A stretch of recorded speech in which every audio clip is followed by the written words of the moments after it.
કુંડલા નિખિલ દોંગાને લઈ મોટા સમાચાર મળી રહ્યા છે। ગુજસીટોક કેસમાં જામીન રદના મામલે નિખિલ દોંગાને રાહત। જિલ્લા પોલીસે કરેલી અરજી હાઈકોર્ટે ફગાવી છે। હાઈકોર્ટમાં જામીન રદ કરવા અરજી કરવામાં આવી હતી તો ગુજસીટોકના મામલે નિખિલ દોંગાને જામીન મળ્યા હતા। નિખિલ દોંગા સામે છે હત્યાના પ્રયાસ સહિત ગંભીર ગુનાઓ। અને આ મુદ્દે ન્યૂઝ રૂમથી સહયોગી કલ્પિન જોડાયેલા છે। કલ્પિન, હાઈકોર્ટની અપડેટ શું? બિલકુલ ધ્રુવિશા, કુખ્યાત નિખિલ દોંગાને આજે ગુજરાત હાઈકોર્ટથી રાહત મળ્યા છે।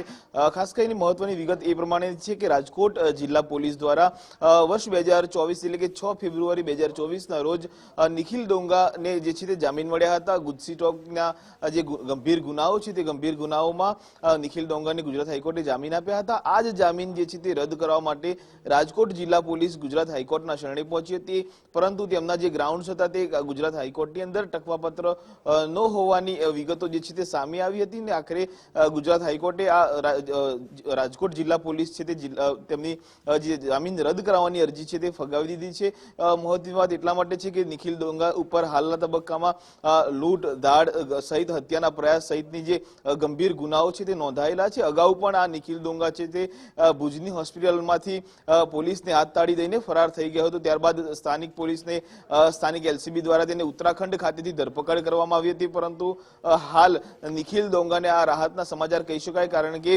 2024માં તેને જામીન મળ્યા હતા, પરંતુ આ જ જામીન રદ કરાવવા માટે રાજકોટ જિલ્લા પોલીસ ગુજરાત હાઈકોર્ટ પહોંચી હતી અને ગુજરાત હાઈકોર્ટે તેમની અરજી છે તે નામંજૂર કરી છે। એટલે ચોક્કસથી નિખિલ દોંગા માટે આ મહત્વપૂર્ણ સમાચાર કહી શકાય। જી કલ્પિન, જોડાવા બદલ આભાર આપનો।